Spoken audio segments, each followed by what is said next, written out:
پیش رفیق کے ساتھ اور کل کے حادثے پر بات کرنی ہے. کل جو موٹر وے پر حادثہ ہوا اور لاہور سے کراچی جانے والی ڈائیو کی بس جس حادثے کا شکار ہوئی اور جس میں 20 مسافر لقمہ اجل بن گئے. لاہور سے یہ بس چلی، سلیپر بس تھی اور اس میں جو لوگ تھے وہ سو رہے تھے سلیپر بس میں. آرام دہ بس ہوتی ہے تو وہ نیند کے دوران ہی اپنی نیند میں چلے گئے یہ مسافر جو ہیں. اور بہت سے جب بھی کوئی حادثے ہوتے ہیں ہم ان کے مختلف پہلوؤں پر غور کرتے ہیں. ہم ٹریفک کے نظام پر بھی بات کرتے ہیں، ہم حالات کار پر بھی بات کرتے ہیں. اب یہ جو ان کے ساتھ ڈرائیور بھی جا رہے تھے، عملہ بھی موجود تھا اس کے اندر. یہ لاہور سے روانہ ہوئے ہیں رات کو 9 بجے اور انہوں نے کراچی جانا تھا.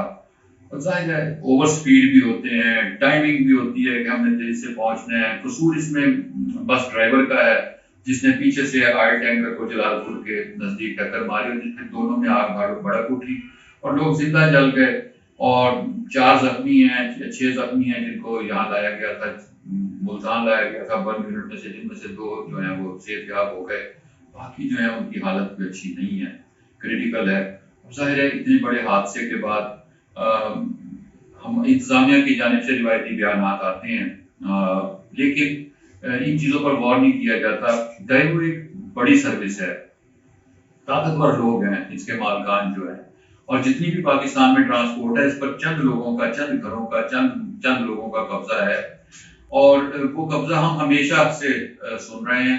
جب ڈائیو کا آغاز ہوا تھا اس وقت سے لے کر اب تک کہنے کو تو یہ ایک انٹرنیشنل کمپنی ہے لیکن مقامی لوگ اس کو چلا رہے ہیں اور جس انداز میں چلا رہے ہیں وہ بھی آپ کو ہمیں معلوم ہے بہت اچھی طرح.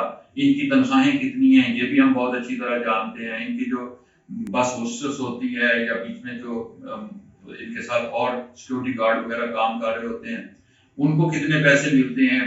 سو یہ ایک نا ایسا نظام ہے ٹرانسپورٹ کا اور ٹرانسپورٹرز کا کہ جس پر کبھی بھی جو ہے کوئی حکومت اس کو درست نہیں کر سکی. پیٹرول مہنگا ہو تو مہنگا کر دیتے ہیں، سستا ہو تو پھر سستا نہیں کرتے. مسافروں کی بظاہر انشورنس ہوتی ہے.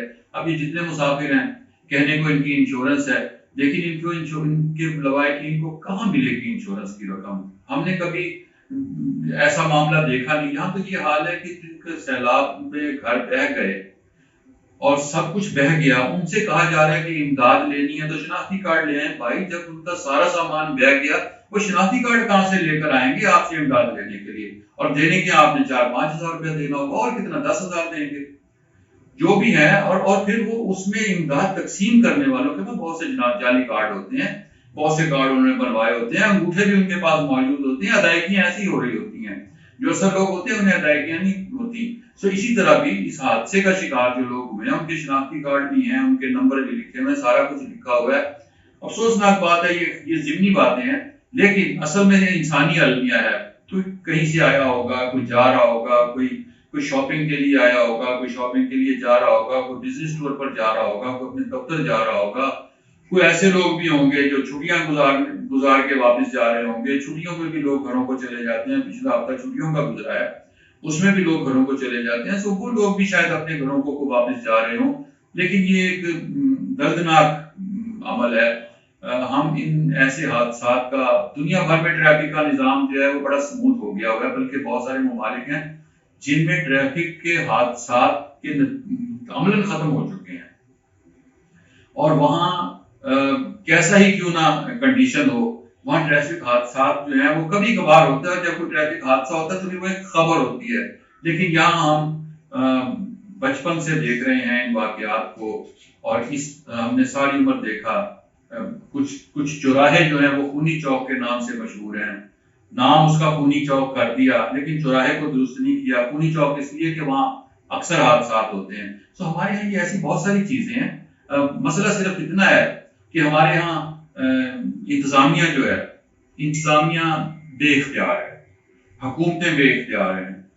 ان کے پاس فنڈز آتے بھی ہیں تو اس میں سے معمولی فنڈز ان کے حوالے کر کے باقی سارے ملکی سلامتی کے لیے وقف کر دیے جاتے ہیں. سو ان معمولی فنڈز میں انہوں نے کرپشن بھی کرنی ہوتی ہے اور کرپٹ مشہور بھی ہونا ہوتا ہے.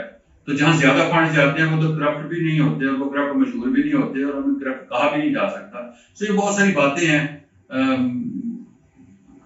بہت کچھ کہا جا سکتا ہے، لیکن مزید کہنا بھی بےسود ہوگا۔